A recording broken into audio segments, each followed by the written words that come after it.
Hello, Archie Dunlop here with Talking Astrology with Archie. And in this video, I'm going to be looking at the weekend of March the 16th and March the 17th, 2024. So March the 16th, Saturday.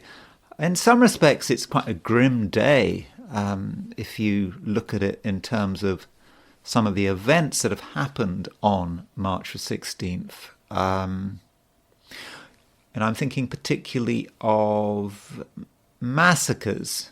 There was a terrible event in 1988, March the 16th, 1988, in the Kurdish town of Halabja, when the Iraqis dropped poison gas on this town and thousands were killed. I think it was during the Iran-Iraq war,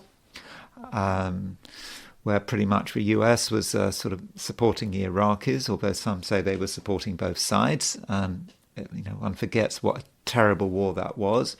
And the Iraqis used poison gas. And this town, this Kurdish town, the Iraqis dropped, I think it was a combination of nerve gas, cyanide and mustard gas on this city on March the 16th, 1988. Now, 20 years earlier, on March the 16th, 1968, was the My Lai Massacre, when I don't know how many Vietnamese were killed by the Americans, an American unit. I think it was 300, 400, 500. They were innocent civilians killed by Americans. There was only one conviction, William Calley. I think he was originally given quite a long sentence. Then I think Richard Nixon commuted it to nothing really. Was it a few years of house arrest or something? And then in terms of births, March the 16th, 1911, Josef Mengele was born. He was infamous for his medical experiments in Auschwitz. And I thought it'd be a good thing to look at his chart. So that gives you an idea about what I want to look at in this video. I want to look at the horoscope of Josef Mengele. I want to look at the horoscope for for My Lai. I want to look at the horoscope of William Calley.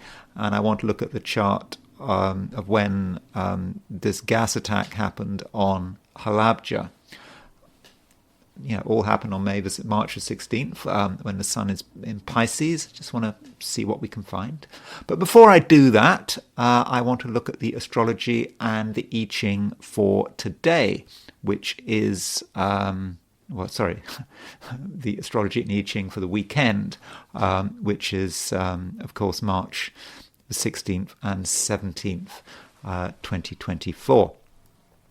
So let's see what's going on. Top right, that is William Calley. He was a lieutenant during the Vietnam War. And so, what is going on today? Let's look at the weekend chart. Here is a weekend chart. So I've set this chart for the middle of a weekend, March the 17th, 2024, at midnight. So you can see that the moon is in very late Gemini at midnight, sort of 26:58 of the sign. So Saturday is very much a Gemini day. Moon is moving through Gemini throughout the day. And then on Sunday morning, well, it depends where you are. If you're in London, 9:40 a.m. On Sunday, the moon moves into Cancer. That will be at 5:40 a.m. in New York, 5:40 a.m., which is going to be 6:40 which is 5:40 a.m. in New York, which is going to be 2:40 a.m. in the West Coast, Los Angeles, for example.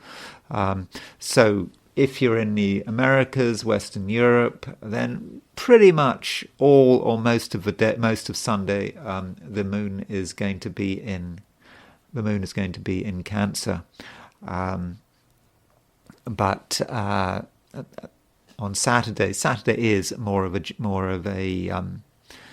Gemini day. There's not a great deal going on Saturday, I would have said. There's a certain feeling here with the moon going through Gemini, particularly at the beginning of the day. The moon is making a square aspect to Saturn. So there may be times when things really don't seem to be moving, but I think it's only temporary. I think we can make an effort to communicate. From a communication perspective, there is a decile between Mercury and Venus. But it is about effort, and it's about trying to create a particular style, a very communicative style, where we're trying to adopt perhaps an image of maybe being quite artistic and being quite clever. Or maybe that's not us, maybe that's just other people. So some people might be perhaps trying to show off, show the world how clever they are. But maybe we shouldn't be fooled.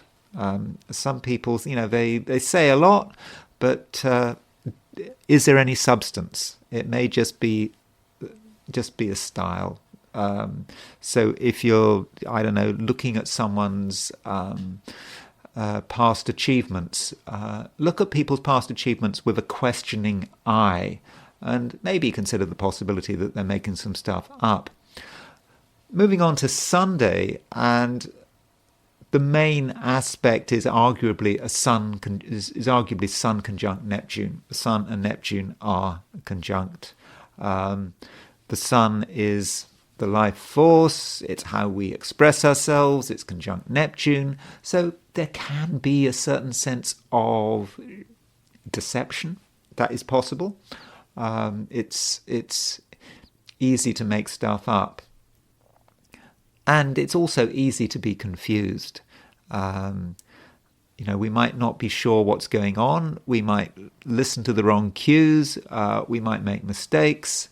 And I suppose we could make a fool of ourselves. But I suppose some of us, maybe if we don't have many scruples, are going to be good at lying and deceiving. So if you hear someone make big claims, then you've got to be questioning about it. And it kind of ties in with what I was saying about the decile between Mercury and Venus on Saturday. People say a lot, but really does it mean anything? And yes, there could be outright lies. And Sunday is probably a bad idea to do. It's probably a bad idea on Sunday to do too much planning, because those plans may not work out through circumstances beyond your control or beyond our control. Also on Sunday there is a quintile between Mercury and Pluto. Quintile, that's a fifth of the circle, 72 degrees. And so with that Mercury quintile Pluto, I'm thinking that certain people may be quite into manipulation. It's a style we try to create. The Mercury-Pluto pair is often connected with propaganda, trying to convince the people around us that we are right, that our view of the world is right. Big speeches, big ideas, and trying to push these ideas onto other people. So if you hear people with big ideas trying to push an agenda, consider that it's not particularly genuine. And people who speak in clever, intense ways may not be quite as clever and intense as they actually are. It may just be a false impression. So overall this weekend, I think there are a lot of fakes around. And we don't want to be a fake ourselves. We can be genuine. But I suppose there's always a time when we have to sort of pretend to be someone we're not. Perhaps to pretend to have skills and experience we don't have. But don't exaggerate. Because if you do, you might be caught out. I should quickly look at the heliocentric picture today. This is looking at things from a perspective of the sun, putting the sun at the center of the solar system. We get this picture. There you can see, I said that there was a Sun-Neptune conjunction. This Sun-Neptune, from a heliocentric perspective, translates as an Earth-Neptune opposition. There you can see it, Earth-Neptune opposition. I think that's the main thing going on heliocentrically. So the heliocentric picture sort of just repeats the geocentric picture, but in a slightly different way. Okay, so that's the overall picture this weekend. And so what I want to do now is look at the weekend from the perspective of the 12 signs. Now let me just turn that back to a normal picture. There we go. Okay, so these are my forecasts for the weekend for the 12 signs, and this weekend being the 16th and 17th of March 2024. Aries. On Saturday, you certainly have things to say, but are you really going to be able to get the words out? You may feel that something is holding you back. And even if something is not holding you back, you may have a sense of listlessness. It's like the question is, where exactly are you going? And that's going to be perhaps an issue for you on Saturday. And if you make journeys, for example, on Saturday, I don't know, if you have access to a car and you want to go driving around, you may be wondering, what are you doing? I think for Aries on Saturday, there could be a lot of journeys to nowhere, waste of gas. So perhaps you should stay in one place. That might be the right thing to do. As you move into Sunday, things change. I think you have more certainty on Sunday. You have a clearer idea about what you're supposed to be doing and where you are supposed to be going. And I think that is going to make things a lot easier for you. And at the same time, your words will have a greater effect. I think because basically you're going to be more grounded. You're going to be more present. And I think people are really going to feel that. And, you know, you don't actually have to go anywhere on Sunday. You don't have to go do anything that's out of your way on Sunday. You can just stay where you are. People will take you seriously, and you'll get the attention that you deserve. Taurus, you start the weekend feeling a bit sort of out of sorts. You know that there are things to do, but you're not quite sure how to do them. And you may actually be fairly indecisive, certainly on Saturday, not really knowing what you're doing, why you're doing it, and it could be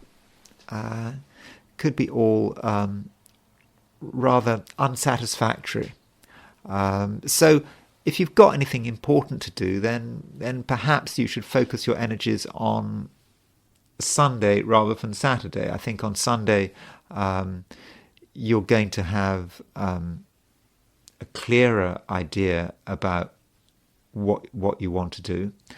Also, you are going to be very persuasive on Sunday. You're going to be able to get people to do things your way. Now, one reason for this is that there is a quintile between Mercury and Pluto. Mercury is the communication planet. Pluto can be very manipulative. It's about transformation, perhaps transforming people's hearts and minds. So you might be asking, well, so what? Why does a Mercury-Pluto quintile have an impact on Taurus? Well, the reason is that Venus, which is your ruler, is aspecting the Mercury-Pluto midpoint. This is a person who can be very persuasive, and that person is you. And you can be persuasive about all sorts of things. You can even be persuasive about what looks good and what doesn't look good. I know that sounds trivial, but if you are concerned about stuff like decoration and clothes,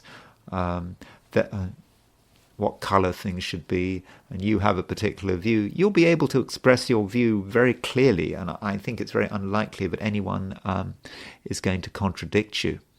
Now, if you are socialising over the weekend, particularly on Sunday, there is a certain amount of glamour in the air. There might be glamorous people to meet, to hook up with.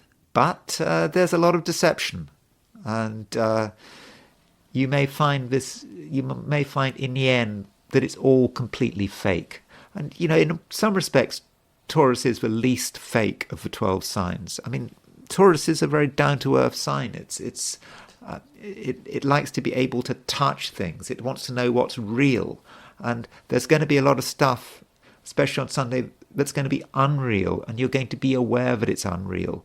And really, you're probably, in the end, not going to want to have anything to do with it. Gemini. It is a weekend of two parts. On Saturday, the moon is moving through your sign.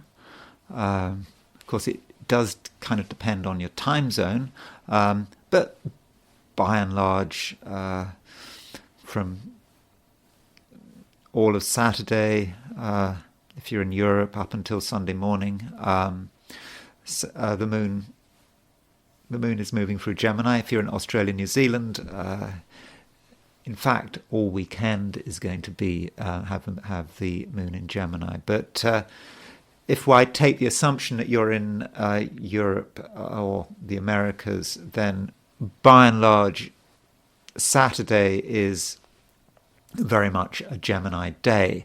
And I think Gemini, it's going to be a day when you are going to want to sort out some certain things that really haven't been sorted out, that should have been sorted out. And there may be opportunities on Saturday that you have a last chance to deal with. Now, clearly, if you're in Australia, New Zealand, East Asia, then in fact this last chance, these opportunities are going to be going on all weekend. But from a perspective of an American or European Gemini, there are things that need to be dealt with, perhaps of an inspirational nature. There may be an opportunity to really broaden your horizons in quite an important way, and to sort of assertively say that you want something, that you want to be part of something. It's about having a chance to have an experience. So what is that experience that you kind of wanted, and the deadline may be closing? So that may be a feature of Saturday for you, Gemini. Also on Saturday, I think you're going to give the impression of being very clever on Saturday. It won't take much. Geminis are very good at saying things. They've certainly got lots to say, and the words come flying, don't they? To an extent, there may be a bit of fakery there. You may be claiming to have knowledge and experience that you don't, strictly speaking, have. Nonetheless, I think that in general you'll be able to carry it through. As you move into Sunday, the moon moves into Cancer, and that could be a time where you're feeling a little more responsible. The inspiration is not going to be quite so important, because you're perhaps asking yourself, how are you going to pay for it? And that may be a concern for some Geminis. How are you going to pay for it? But it's not the only thing going on Sunday. On Sunday there is a quintile aspect between Mercury and Pluto, and I think this Mercury-Pluto quintile is going to affect everyone, every Gemini, whatever your time zone.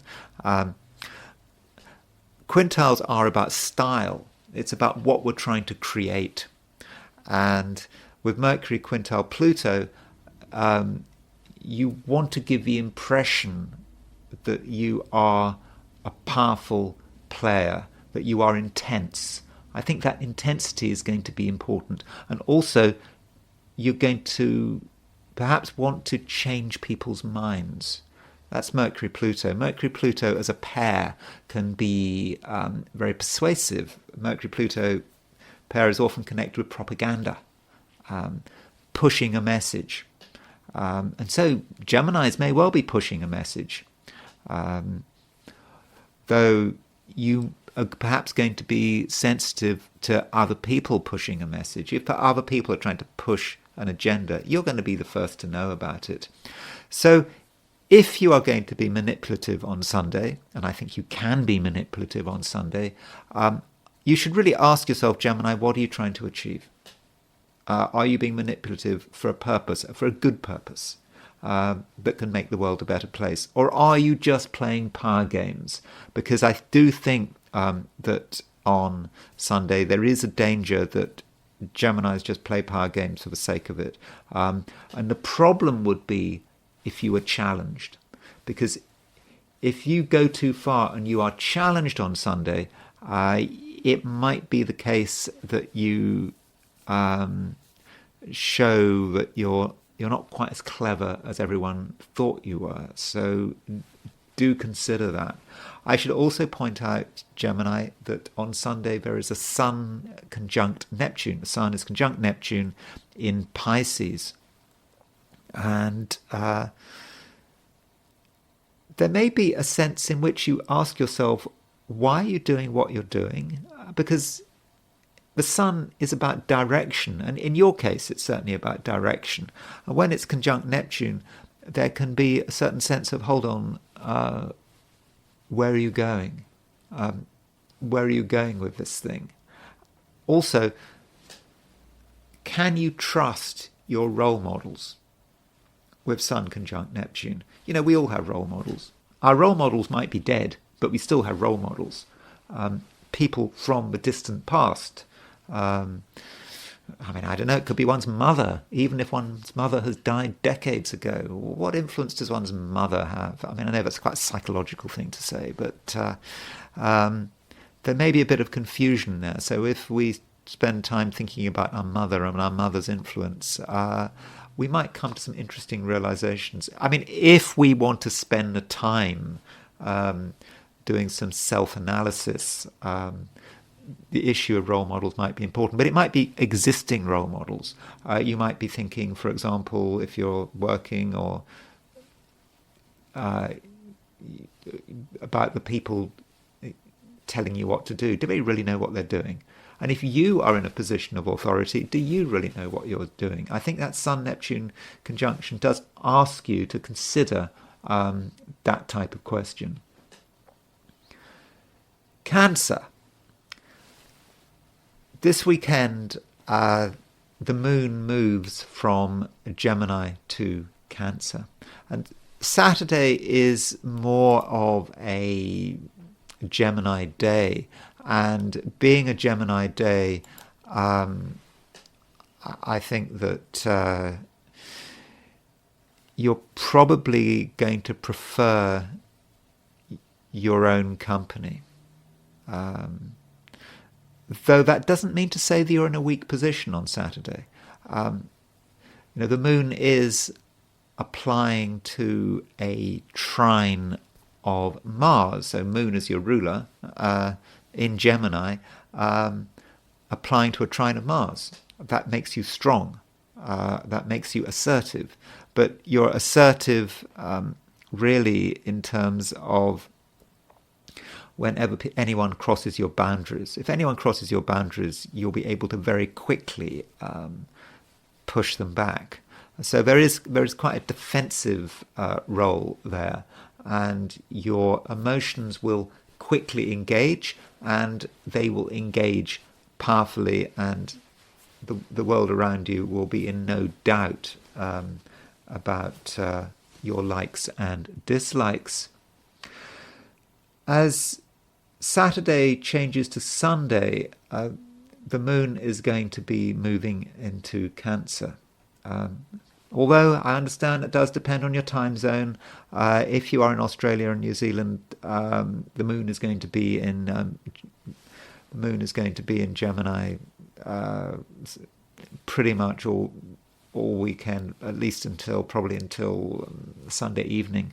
But overall, Sunday is more of a Cancerian day.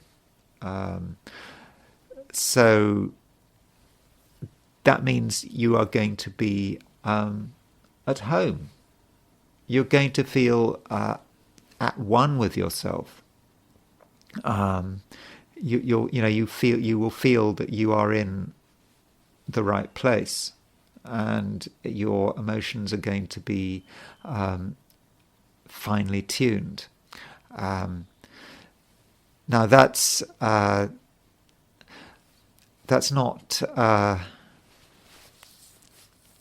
that's not always the case, I suppose. And as I said, it is a time zone issue. But you have to consider the people around you. And what will happen is that as the moon moves through Cancer, it will start making a trine aspect to Venus. So that's a very nice aspect, moon trine Venus. Moon moving through Cancer, trine Venus in Pisces. And Cancerians can really come over as being sort of nice people. I think you're going to be a nicer person on Sunday than on Saturday. I think on Saturday you could be quite defensive. On Sunday, I think you're going to be more relaxed. I think the reason being is because you're going to be in a stronger position on Sunday. And because you'll be in a stronger position on Sunday, there'll be less reason to be defensive, and you can sort of show the more pleasant side of your personality. Leo. The main thing going on this weekend is a conjunction between the Sun and Neptune. The Sun and Neptune, it is exact on Sunday, but I think for the whole weekend you'll be feeling it. So the Sun is your ruler, and so it is conjunct Neptune, and so that is going to really have an impact on how you express yourself. And I think there could be a high level of confusion here. You're not in a position to know the answers to anything. You're not in a position to make up your mind about anything. Everything is very fluid. I mean, Neptune is the planet of the sea. And yes, things are fluid. Things are going here, there, and everywhere. And you can't necessarily trust what people tell you. You can't necessarily trust your own feelings, because your own feelings might be wrong. But that doesn't mean to say that it's going to be a bad day. It depends on or a bad weekend. It really does depend on how you use the available energies. And with Sun conjunct Neptune, you should take the view that it's a weekend not for making decisions. It's a weekend for just observing, see what other people do, see what other people react. If you find yourself reaching any conclusions, just tell yourself, well, you may be wrong. Just let everything drift over you. And in that way, you will start to have an understanding of, what is really happening. And I think you can really tune into your sensitivity. And just remember, there are no decisions that have to be made this weekend. Avoid making decisions. It's almost like this weekend is about taking emotional notes. Take notes about other people's reactions, other people's moods, and of course take notes about your own mood. Sort of people. Some people they write diaries of their own reflections. That's perhaps a good idea, because I think that your reflections this weekend are going to be very important. And so, because of all that, I really think that is all there is to say. Just don't do anything that can't be reversed. That's the message. If you're making a decision, particularly a big decision, then that's not a good idea, because you simply don't have all the facts. But anyway, Leo, I think you know how to deal with the situation, and it's all about handling that Sun-Neptune energy in the right way. Virgo. On Saturday, Virgo, you perhaps take the view that there is a fair amount that needs to be done. It may not be to everyone's liking, because you might get pressure. You need to do something else. You shouldn't be thinking about yourself. You should be doing what other people want you to do. But no, Virgo, you know what you have to do. And in fact, there are probably a couple of things that need to be done. It's not just one thing. It's very easy to just, on Saturday, just focus on everything. Focus all your energies on one thing to the exclusion of everything else. Yeah, that's easy. But I don't think that's the right approach. I think that you need to do a bit of juggling on Saturday. Maybe two balls in the air, maybe even 3 balls have to be in the air. And you should be quite good at multitasking. Especially with the moon making a trine to Mars. That Moon-Mars trine is, Moon is in Gemini, Mars is in Aquarius, and it hits parts of your chart that are very organizational, and so you really can put energy. You can move your energy around. The Virgo laser beam energy can just keep moving one place, other place. It's like a 3D printer. It's sort of doing things all the time, and you're not quite sure what it's doing, and then suddenly you see the finished product. And that's perhaps a bit like Virgo, just working hard on Saturday, but doing a lot of small movements, and in the end actually accomplishing a great deal. And I think you'll accomplish more than you realize on Saturday, provided you give yourself the chance. On Sunday, I think you can be more relaxed. I think you can provide more space for other people. I mean, people have their needs, and you can listen to them. It doesn't mean you have to give in to them, or you don't have to do things another person's way, but you can still be more available, and that's because the moon on Sunday is moving into Cancer. It makes a trine. It's starting to make a trine aspect to Venus in Pisces, and so Venus in Pisces is in your opposite sign. You're a Virgo, so Pisces is your opposite sign. So that trine between Moon and Venus is going to allow you to give time to people, listen to what they're saying, but I don't think you're going to have to give anything away. It's about listening, and it's about giving something back, perhaps on an emotional level, showing that you have some empathy, and that's something you can do. If you can perhaps talk to friends, that might also be another thing to do. But I don't think you have to be so pressured about time, because on Sunday there isn't so much of a hurry.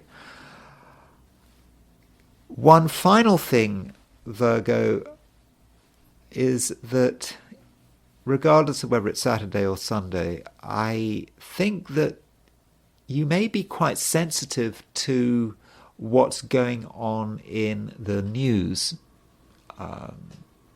because I think when you look at the news, or when you read the newspapers, I suppose people don't read newspapers anymore, but internet newspapers, whatever, part of you is going to be thinking, how is this going to affect me?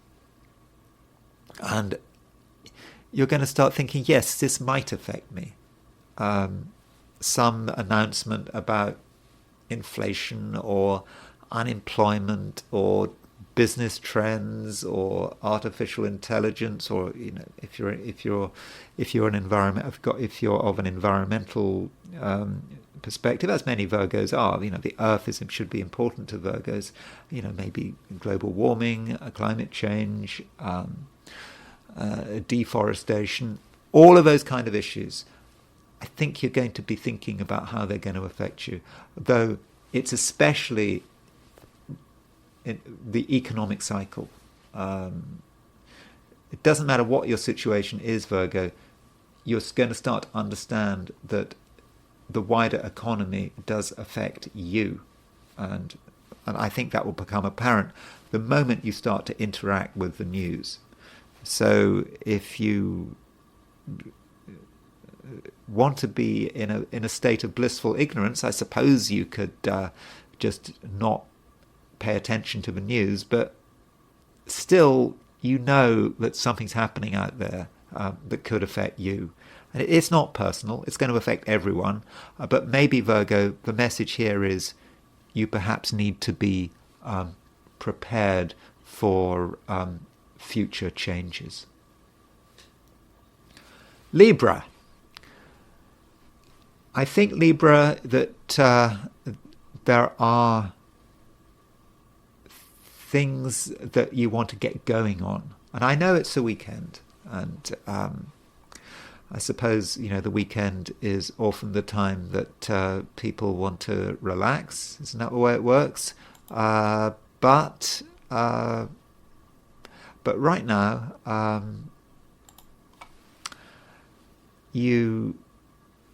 you feel that time is marching on. And, okay, not such an issue on Saturday. I think that on Saturday you can be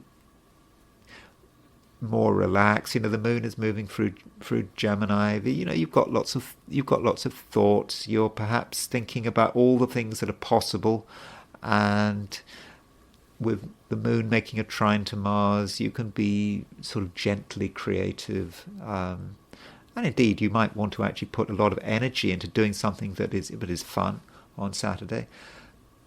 But Sunday is somewhat different. You're thinking that something needs to happen, something needs to change. I suppose it may depend on when is the beginning of a week. I always thought that Monday was the beginning of a week, that I know there are a lot of people that think that Sunday is the beginning of a week. And if you're a Libran, then I think you're going to take the view that Sunday is the beginning of a week. This is a new beginning. This is a time when you need to get going on something. And I think that's going to be quite a strong push with you. And you may want to sort of start work. I don't think it's like that you actually have to necessarily do anything in a concrete way, but I think you have to engage. And maybe the beginning of engagement starts with a conversation. Perhaps on Sunday there's someone you need to talk to about your plans. And from an astrological perspective, that would be symbolized by the growing influence of a trine between the moon, which is in Cancer, and Venus, which is in Pisces. And of course, Venus, Libra, is your ruler. So with Venus in Pisces, that's you. That's you trying to make sense of your world. And then the moon in Cancer is the pressure. It's a feeling that something has to happen. But by talking to people, or at least by people you trust and you know can be trusted, I think that you can really start to make sense of what's going on and what you need to do. And you can also get a sense of the time frame. And maybe you'll get an idea of how long you have in which to do something. So really, Libra, do consider that.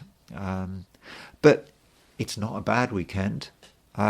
It's a weekend when the moon is in Gemini. It makes this a trine to Mars. When it's in Cancer, it makes a trine to Venus. In fact, the moon, as it changes sign, as you change, it brings you and someone else closer together. So as there's a change, a relationship changes, and I think that change is fortunate. So consider how you can make the most of this lunar sign change. Scorpio. It is perhaps a weekend of two parts. On Saturday, the moon is moving through Gemini. On Sunday, the moon is moving through Cancer.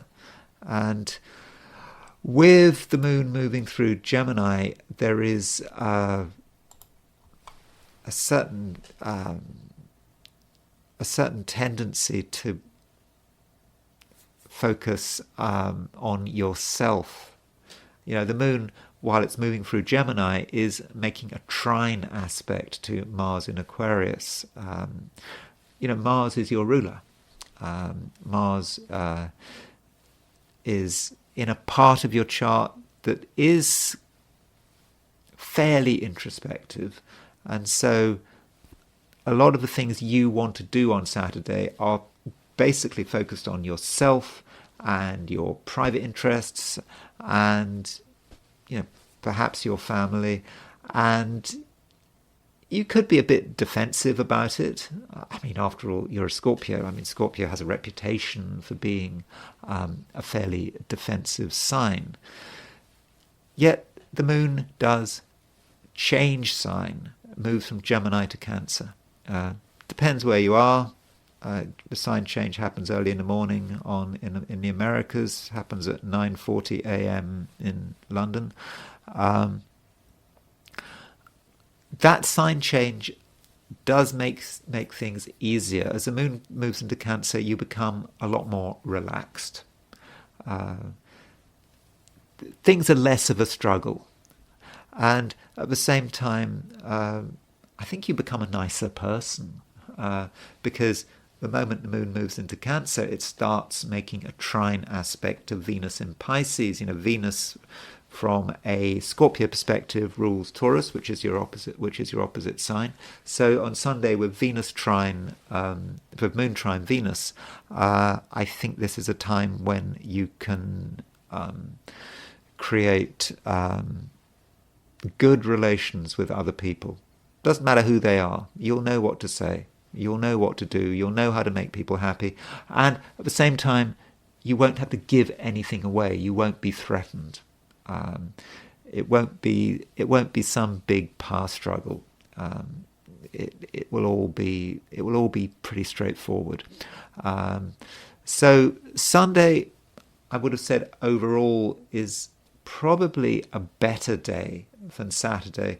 I think the main reason being is because you're more relaxed and you're more comfortable with your feelings. I mean, Scorpio is a water sign. So when the moon moves into Cancer, it's in one of your fellow water signs. And it's trine Venus, which is in Pisces, which is another water sign. So if you like, there is a triangular relationship here between those three signs of Scorpio. Your sign, Pisces, where Venus is, and the moon, which is in Cancer. So there's a sort of a great flow of emotional energy, which I think could be very constructive. Sagittarius. On Saturday, there may be a few things that need to be finished off. Things that may be related to other people, maybe. Conversations that haven't been finished. Or maybe there's someone out there who you haven't really reached the point. You haven't really finished a discussion. And a lot of stuff is still in the air. And you don't want these things hanging over into next week. So on Saturday, if you've got something on an interpersonal nature that needs to be resolved, then I would resolve it. Even if you don't really want to resolve it, because you want to move on. And if you have people's misconceptions hanging over into next week, it's going to mess things up for you in the end. So just be a Sagittarian, be straightforward, be honest, and then you can move on to the next stage. And I suppose that next stage, if you look at Sunday, that's perhaps symbolized by the moon moving into Cancer. Now, moon moving into Cancer on Sunday is good news, because because Cancer is the sign of Jupiter's exaltation, and Jupiter is Jupiter is obviously your ruler, and Jupiter is currently in Taurus, which is the sign of the moon's exaltation. So on Sunday, the moon and Jupiter are in mutual reception by exaltation. So all of a sudden on Sunday, you actually feel very comfortable. And this comfort is not typically Sagittarian. It's a comfort that is about enjoying things that you know and trust. Not having to do anything, not having to say anything, but just being yourself and organizing your environment in the way you want to organize it. And not having to shout. It's nice not having to shout. It's nice not having to try to sort of be someone you're not. Now, some of the people around you may be rather fake. I said at the beginning of this video that there is a lot of fakery today. You're certainly not the fake. You're pretty genuine this weekend. But some people who should know better are being fakes. And they may even be trying to play power games with you. That is possible. but I think you can see through it. You don't have to engage. No need to engage. And if you don't engage in other people's games, then you're fine. Because you really do know what makes you feel happy and what makes you feel secure. But I should point out, Sagittarius, which perhaps contradicts some of the stuff I've been saying, is that there is a conjunction between the Sun and Neptune this weekend. It's on Sunday. This Sun conjunct Neptune takes place in Pisces. And from a Pisces perspective, from a Sagittarian perspective, Pisces represents the home. It represents your domestic environment. And Sun Net conjunct Neptune represents a little bit of uncertainty and a bit of confusion. So where is that uncertainty and confusion happening? It may be that some members of your family are not being very clear. That's one possibility. On a physical level, Sun-Neptune conjunction in Pisces can represent water, things connected with water, water getting splashed, leaked, drains. So the water, wherever you're living, the water system needs to be, you need to watch out. Now, that's not, I'm not saying that there is going to be a problem, but I'm just warning you that you don't want to perhaps overtax the plumbing system. If you're using washing machines or filling up baths or anything to do with running water, just be careful and consider the possibility that through some mistake there could be a problem. So, I mean, it's probably for most Sagittarians it's not a big deal, and if anything, the Sun-Neptune conjunction is just going to perhaps cause a little bit of uncertainty and confusion between members of your family. Maybe you'll have one member of your family thinks that everything is planned in one way, but there's a misunderstanding, and so perhaps people will be late for things, or people won't turn up to appointments, or there'll be just a confusion. So in that case, if you've got any domestic things going on at your home, or anything going on in your home, make sure everyone knows what's going on and make sure everyone has understood the schedule, and so there's no harm in repeating facts.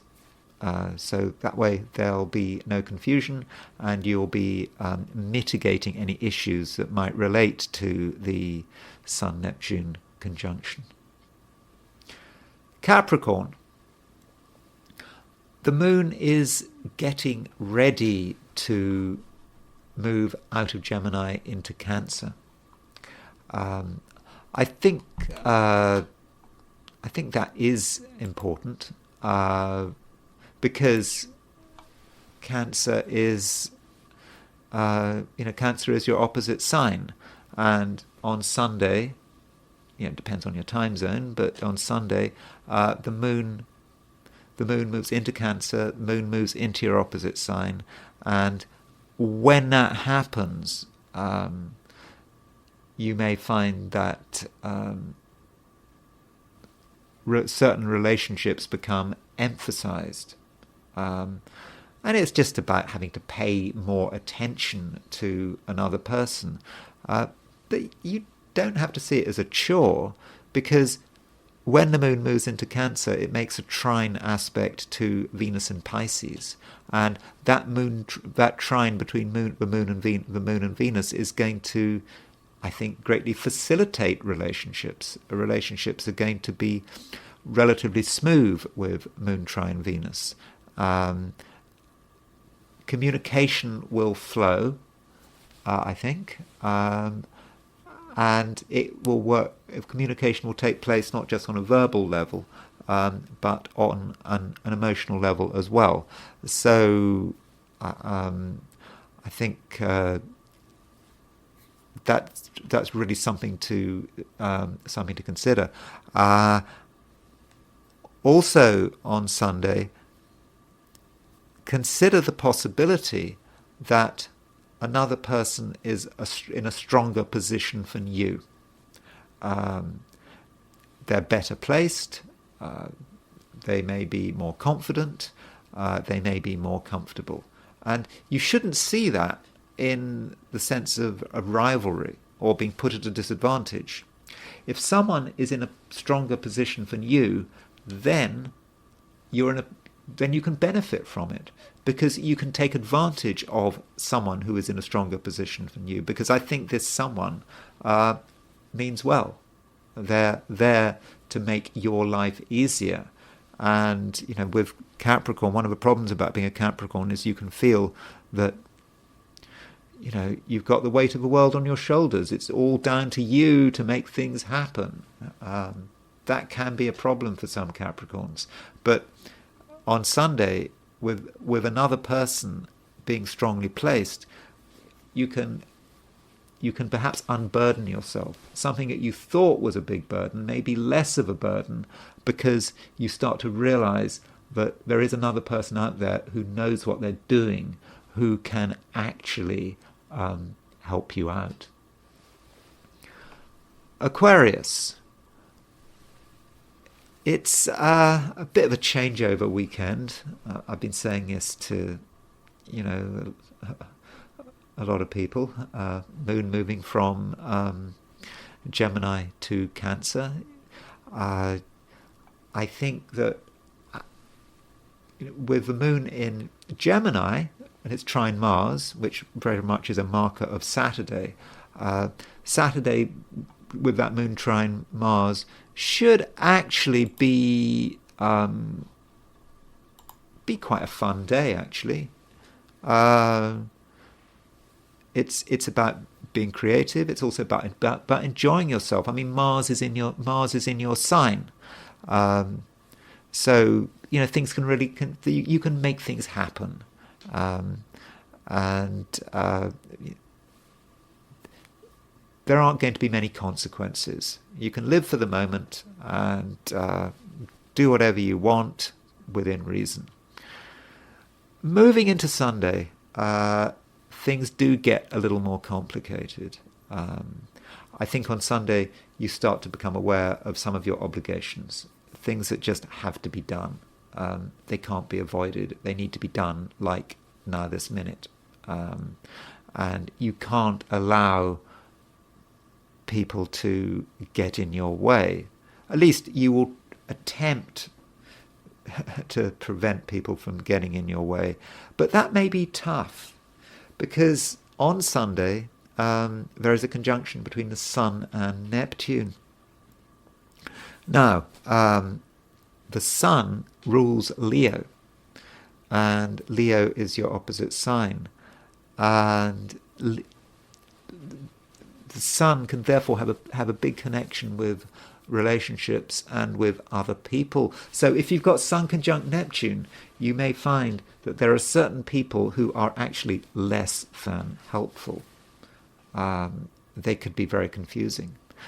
They don't know what they want, and they are going to perhaps be very bad at expressing themselves, and it may just become a guessing game. You therefore have to decide how you're going to deal with the situation.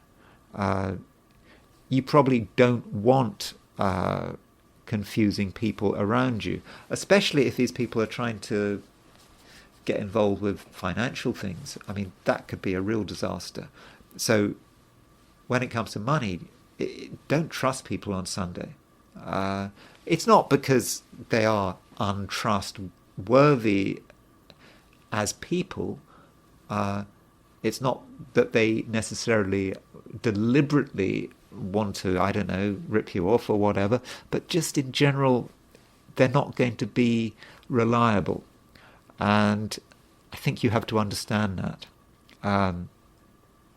And what you need on Sunday is reliability. That's what matters. You need everything to be under control. And of course, Aquarius, the one person you can really trust is you yourself.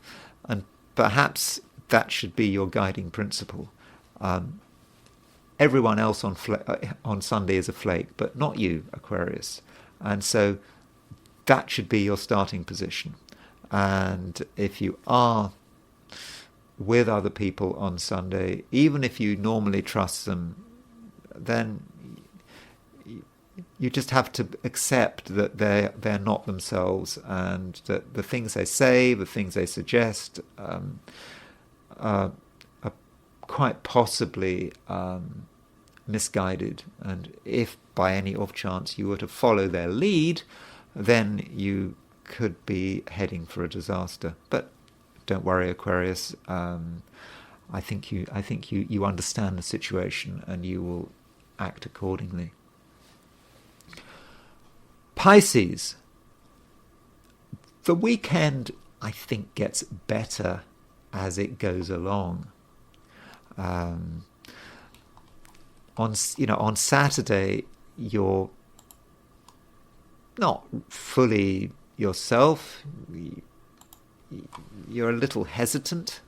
I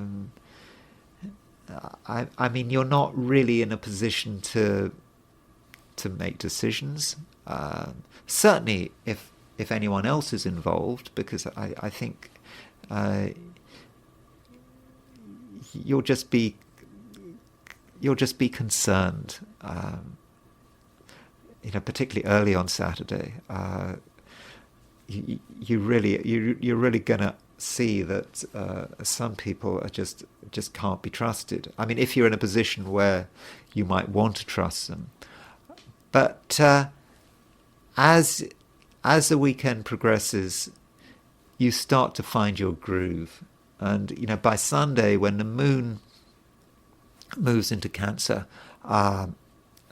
things are really starting to move. I mean, Pisces is a water sign, so with the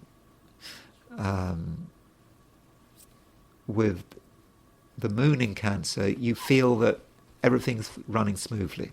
And then, when the moon goes into Cancer, it makes a trine aspect to Venus, and Venus is moving through your sign. And with that moon trine Venus, you're going to feel a great sense of comfort, and you're going to feel supported. And indeed, you may feel supported by other people, the people you have chosen to have around you on Sunday. Yeah, I do believe that they are going to be very supportive, and this does mean that certain relationships can be very fulfilling because there's a great line of communication. From a spiritual perspective, there is a Sun-Neptune conjunction on Sunday. Now, I'm assuming that your spiritual life is important to you, and there are messages coming in for you. I'm not talking about, I don't know, your dead grandmother trying to tell you something. I'm not really saying that. I think it's more subtle than that. It's about seeing the world around you in a different way, and seeing the changes in the world around you in a different way. There may be particular coincidences which strike you as being important. You might remember a dream you had. Maybe not last night, maybe a few nights before. Sometimes dreams can suddenly, which you had weeks ago, you forget about them, and then the dream suddenly comes into action. And so allow that possibility to happen. Because that Sun conjunct Neptune, the Sun is, in a way, it's you, Sun in Pisces. You have your own boundaries, but when it's conjunct Neptune, those boundaries get a bit looser. And I don't mean that in a negative sense. It's about connectedness and connectedness to the world out there, and that's, I think, the Sun conjunct Neptune does allow that kind of connectedness. But the Sun conjunct Neptune does need to be treated in the right way. I suppose it's that thing like with Sun conjunct Neptune, render unto Caesar. What's that word? What did Jesus say? Render unto Caesar what is Caesar's, and render unto God. God, I should know the line. I know the quotation. But some things are in the realm of the divine, and some things are in the realm of the material, and we must not mix them up. That's the thing with the Sun conjunct Neptune. Sun conjunct Neptune works very well when it's focused on the spiritual. When you try to move it to the realm of the material, then it doesn't work at all. It becomes deceptive. So keep it spiritual. If you start to use, for example, your telepathic abilities or your extreme sensitivity in a material way, money, career, business, that kind of thing, then things could go badly wrong. So your sensitivity and your spirituality needs to be kept in a box. It needs to be boxed in to that area which relates to something that is appropriate. It's about your spirituality. But if you try to be clever with money and you use that Sun conjunct Neptune as a way to second guess what's going on financially or in a business sense, then you could be heading for a fall. But Pisces, I think you do understand these kind of issues. It's nothing that you don't know. And that's it for the 12 signs. What I am going to do now is I'm going to look at the weekend from the perspective of the I Ching. The first hexagram I got was hexagram number 48. Remember, I'm asking the question, what is the weekend going to be like for those watching the I Ching segment of this video? And the well is about something which is always there. Always there. Doesn't matter what happens, it's there. And I think in this context it probably means your talents and your abilities. It's the things that you've had for decades, perhaps since you were a child, talents, abilities that you've used in the past. Maybe you're not using them at the moment. And that's, I suppose, the problem with the well. The well provides a city with water. It's always there.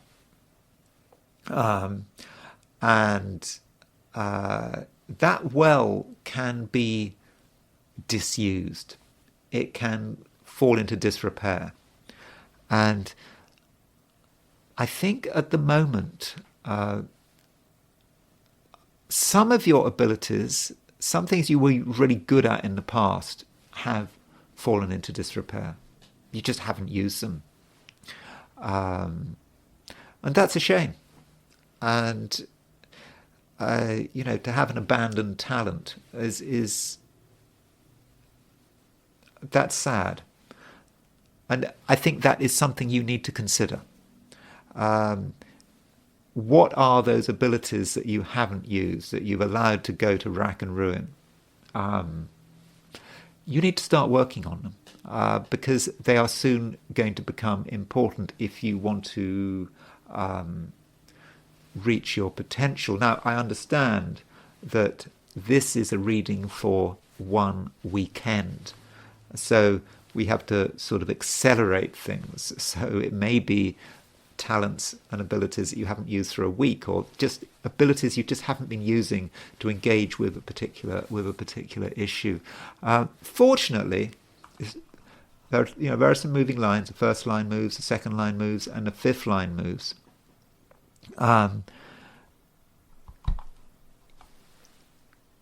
the fifth line moving suggests it's not too late.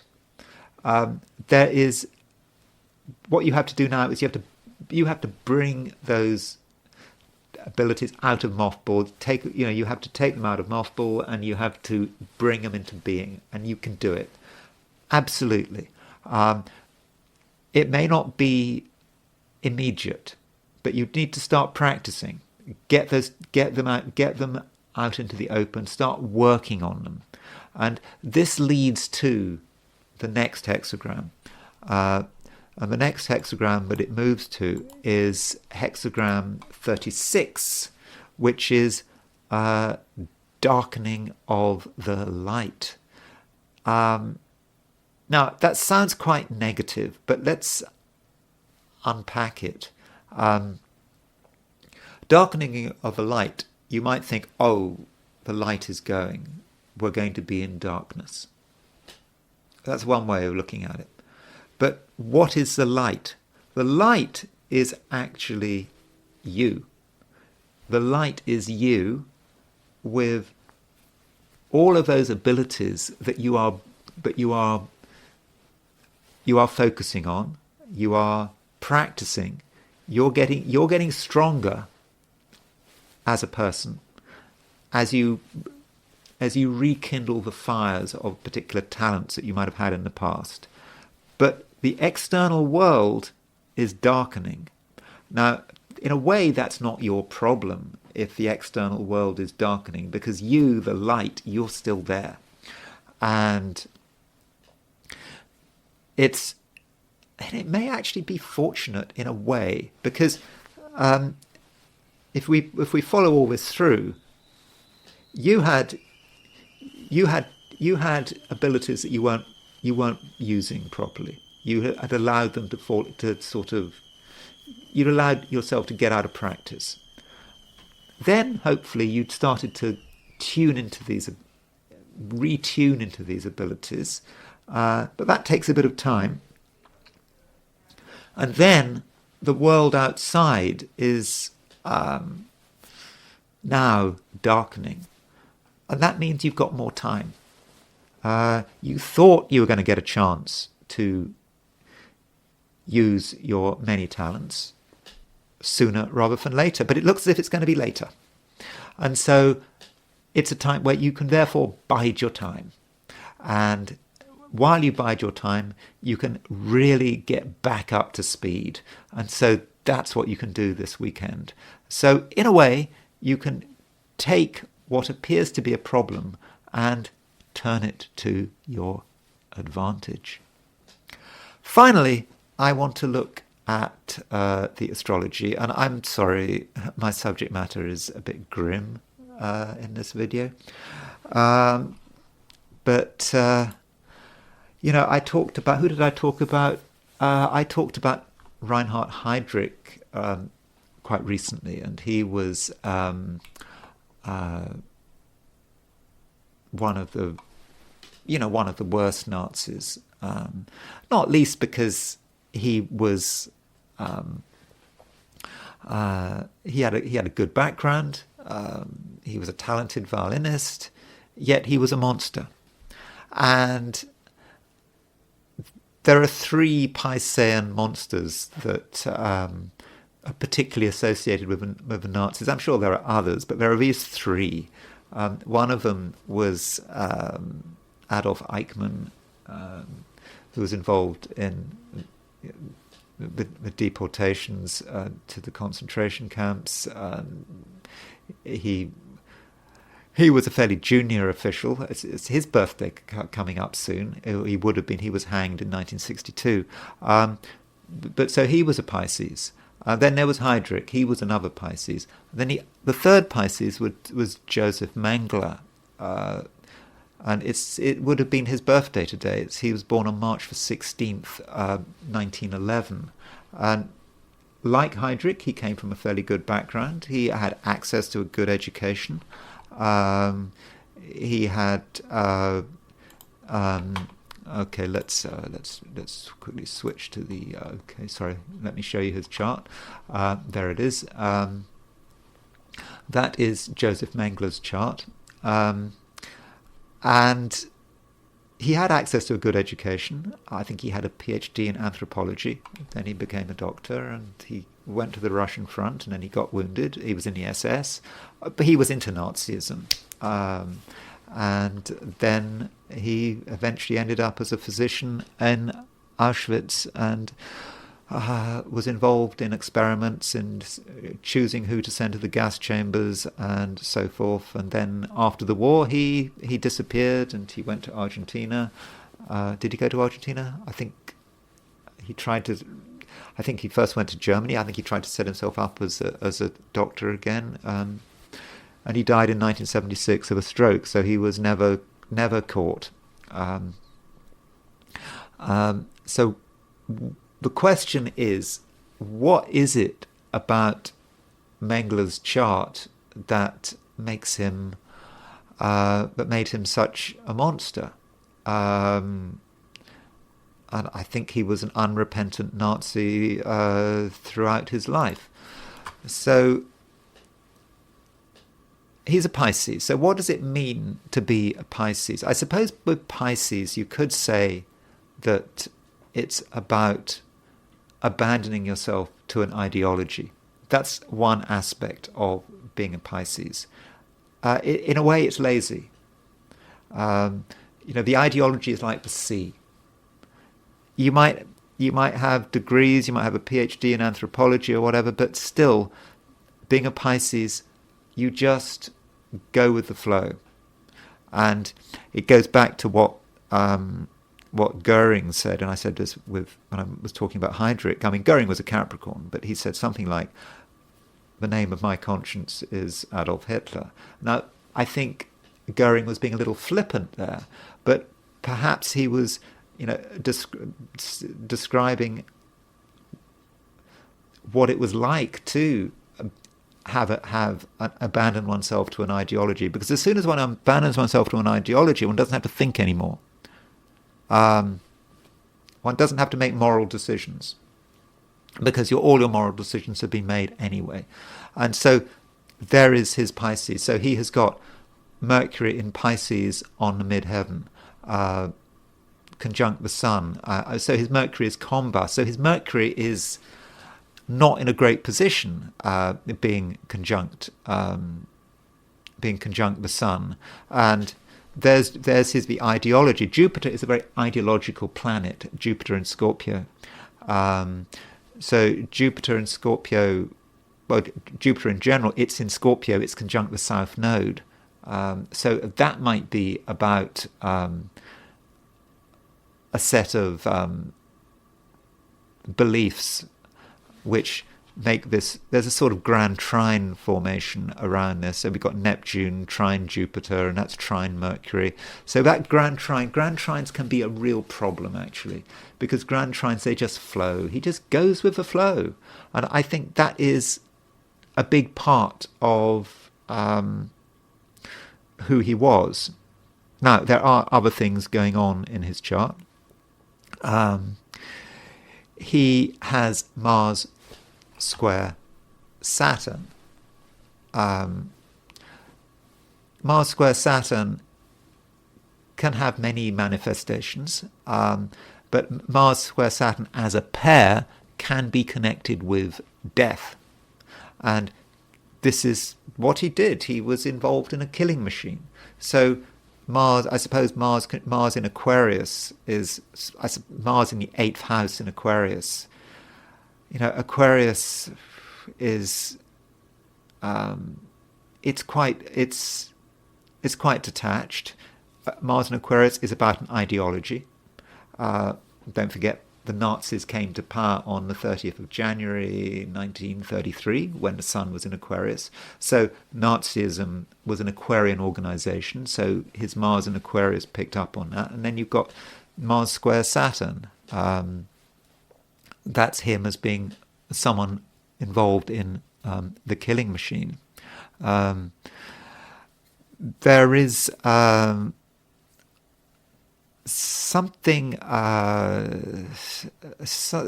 kind of strange and perverse here as well. And I have, over the last year, I've been sort of thinking a lot about Chiron. because naturally I don't really get on with Chiron. I haven't really used Chiron in the charts I've used in the past. But I've started to get into Chiron a bit more, and his Chiron is actually interesting because Chiron is the wounded healer. Chiron is supposed to be the healer. So here is a man who is a doctor, and yet he is not using his medical training to heal people. He's using it to become part of a killing machine, to do medical experiments. So is Chiron telling us anything here? So his Chiron, he's got Chiron at 3 degrees 52 Pisces. His Chiron is exactly semi-square his Neptune. I mean, I know it's a generational aspect, but it's very close, that Chiron semi-square Neptune. It's 3 minutes orb. So there is certainly a confusion about what it means to heal, what it means to be of service. That's certainly a possibility. Then we have to think, what is on the Neptune Chiron midpoint? I wouldn't normally look at the Neptune Chiron midpoint, because you don't want, you could just create loads and loads of midpoints if you throw in asteroids. The reason I'm looking at the Neptune Chiron midpoint is because Neptune and Chiron are so close. They're 3 minutes orb. If they were 1 degree apart, I would not bother. I wouldn't even regard that as being a proper sesquiquadrate 1 degree apart. But 3 minutes apart, I'm going to take it seriously. And I'm going to look at the Neptune Chiron midpoint. The Neptune Chiron midpoint is 1120 Taurus. And that means the North Node is on the Neptune Chiron midpoint. Also, and you'll see that he has North Node semi-square Pluto. So he has Pluto semi-square the Neptune Chiron midpoint. But Ebertin says about the Pluto, Reinhold Ebertin, and combination of stellar influences, talks about Pluto North Node as being about the tragic destiny of a large group of people. And because his Pluto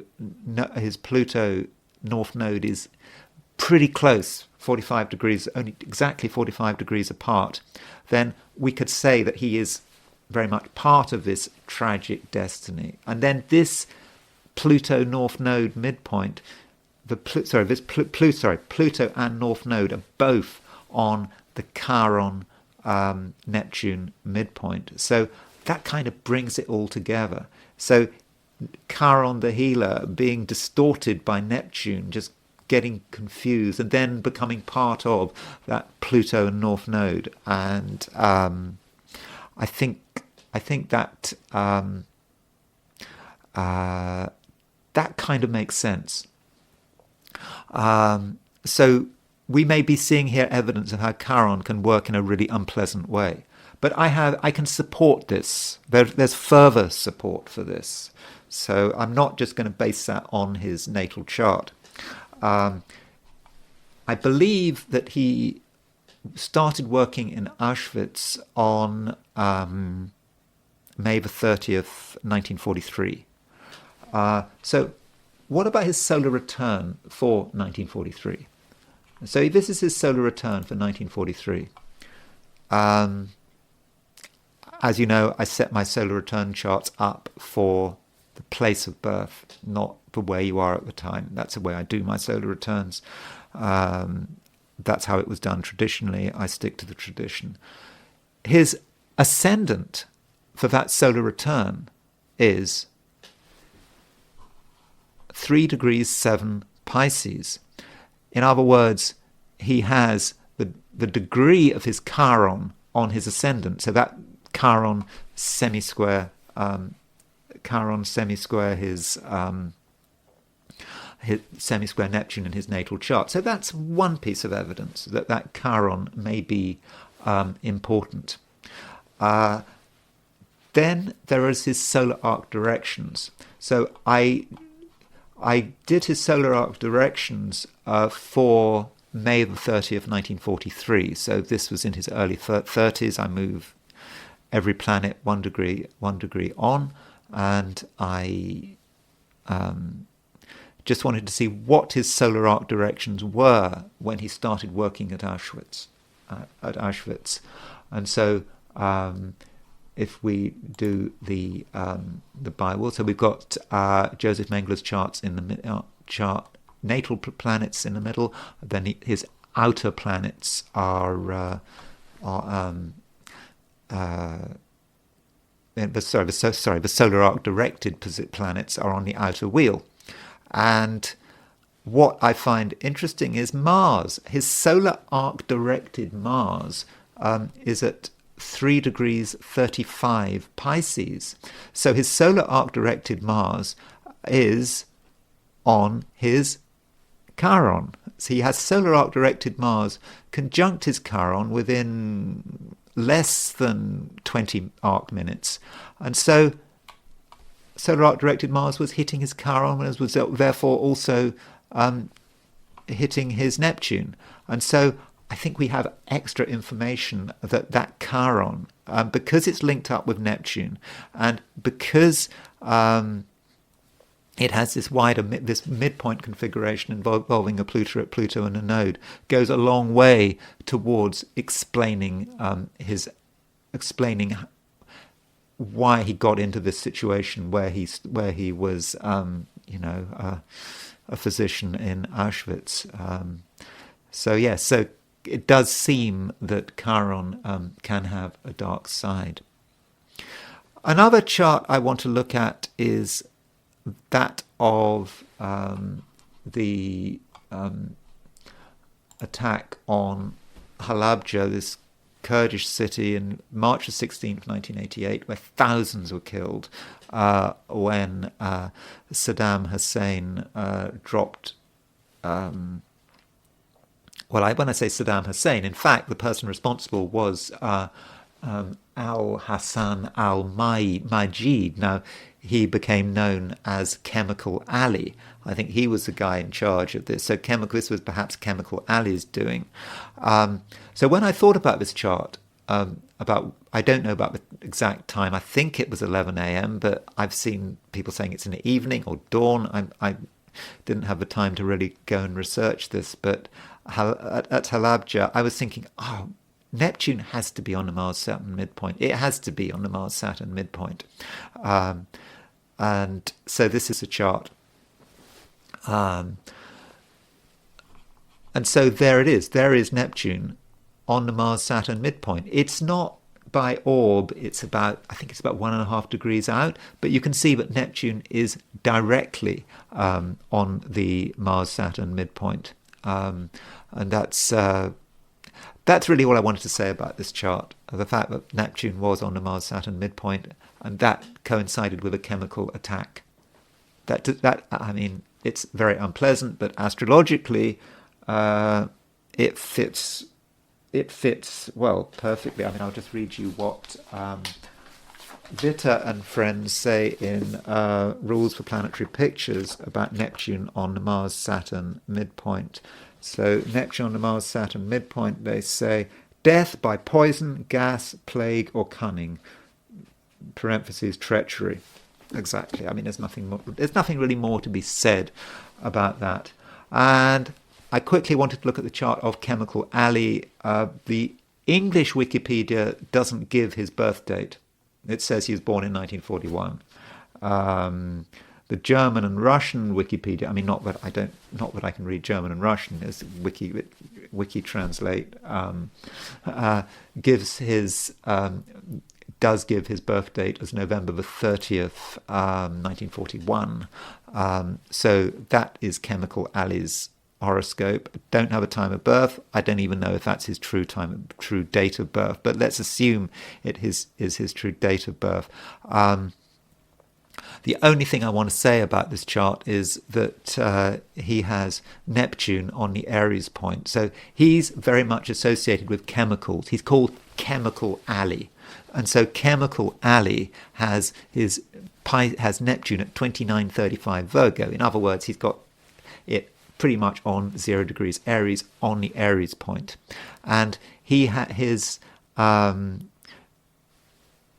Neptune and his Aries point are sesquiquadrate the Mars-Jupiter midpoint. So Mars-Jupiter, difficult energy, not as optimistic as it sounds. It can be over the top. And so Neptune and the Aries point on the Mars-Jupiter midpoint by going over the top with chemical weapons, using excessive, well, not just unacceptable force, human rights violation. Well, effectively it was a genocide. I mean, it was an attack on the Kurdish people. What he was involved with. He was hanged for this, I think in 2010. Finally, I want to consider the My Lai Massacre. So here's a chart for the My Lai Massacre. It took place March 16th, 1968 at 8 a.m., I think. There is a bit of a confusion about Vietnamese time zones. I think this is the right time zone. You'll notice it says Saigon. I changed the coordinates. It's not. I understand it's not Saigon. I couldn't find the village, so I entered the Saigon coordinates, and then once I'd set up the chart, I changed the coordinates to the coordinates of My Lai, where the massacre took place. Of course, Saigon is no longer called Saigon. It's called Ho Chi Minh City. Moon opposition Saturn. I mean, that's a powerful signature of a massacre. Particularly as Mars is kind of involved. You've got a wide Mars-Saturn conjunction. The North Node is close. It's not exactly on the Mars-Saturn midpoint, but because it's on the ascendant, if it is on the ascendant, we don't know for sure, did it really start at 8 a.m.? But the chart gives a feel of a massacre, I think you'd agree, having Mars and Saturn close to the ascendant. Even if it's not close to the ascendant, North Node is about contacts, deadly contacts. Okay, it's a couple of degrees off the node and the Mars-Saturn midpoint, but because it's a direct midpoint, I think we can sort of treat it as a midpoint. So that fits.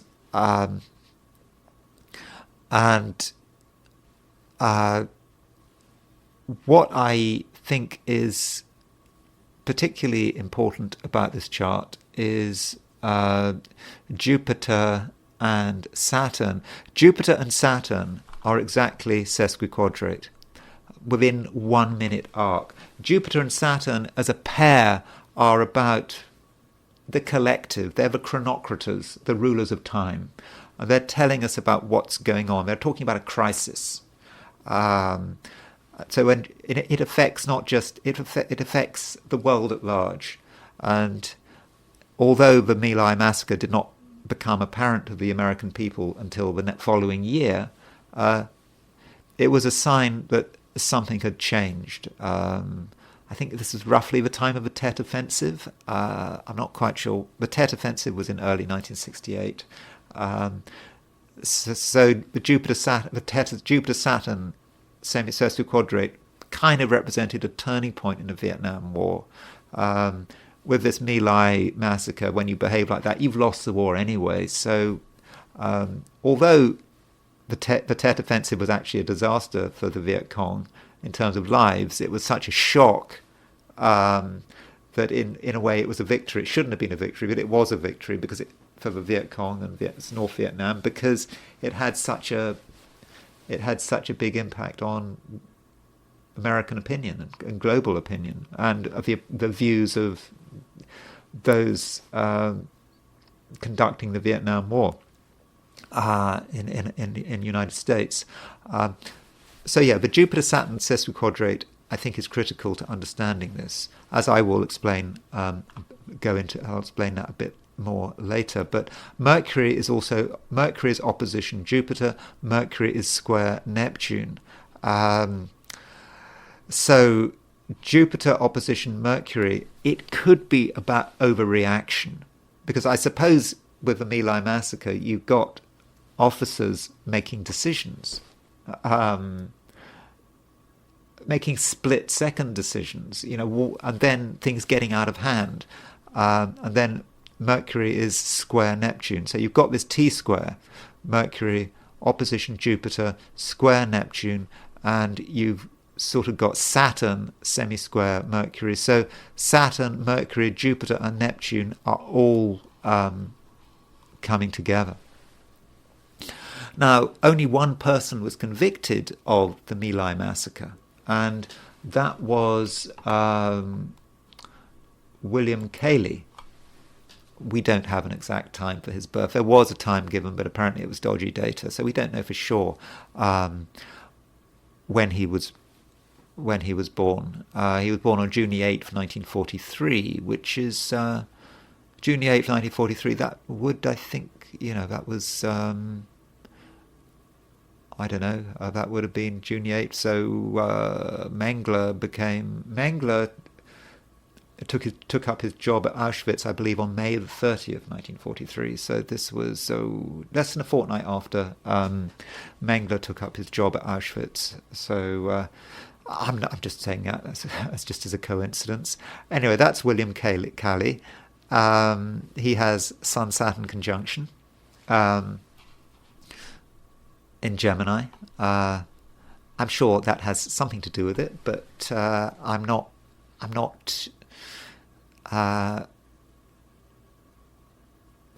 quite sure how that works out.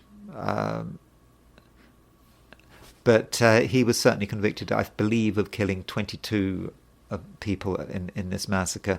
The reason I was reminded of the link of how close he was to when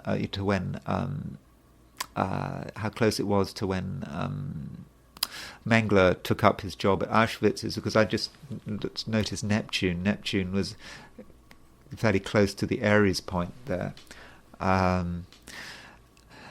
And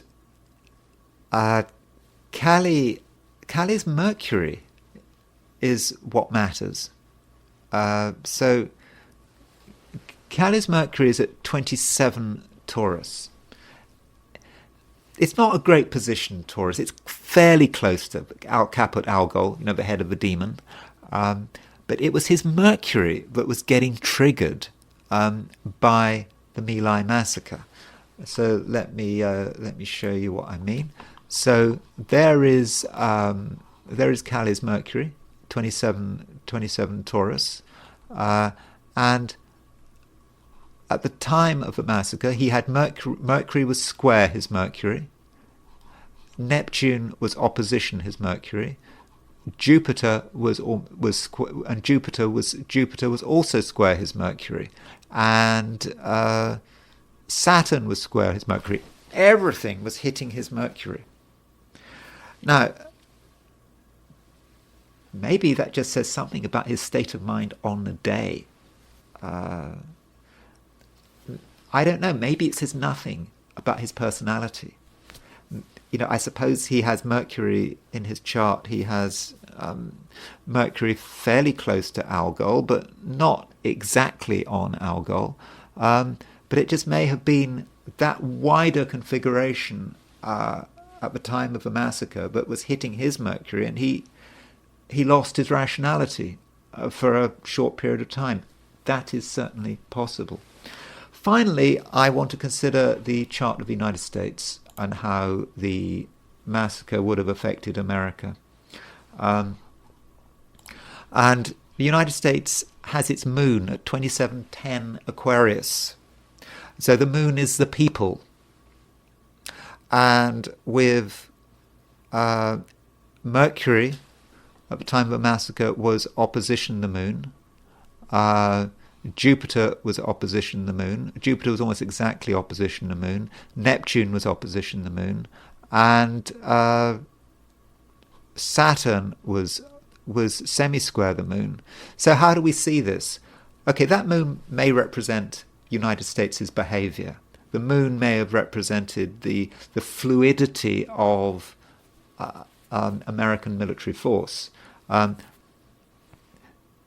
But it also indicates that the massacre really did hit the United States. It was big. and its whole emotional sense of who it is. And when the massacre became public in 1969, it was obviously devastating. So I think that's important. The way the United States' moon was affected by that massacre. Okay, that's it. I'm sorry but my subject matter for today or this weekend is a bit grim. But I just did notice all these things happening on March the 16th, including the birth of Josef Mengele. So I hope you managed to get through all of that, and I kind of hope you found that interesting. If you did find it interesting, I'd be grateful if you were to subscribe. If you're not subscribed already, and if you are subscribed, I'd be grateful if you were to like this video. And if you want to buy me a coffee, there is a link in the description. Thanks again for listening, and I will talk to you again very soon.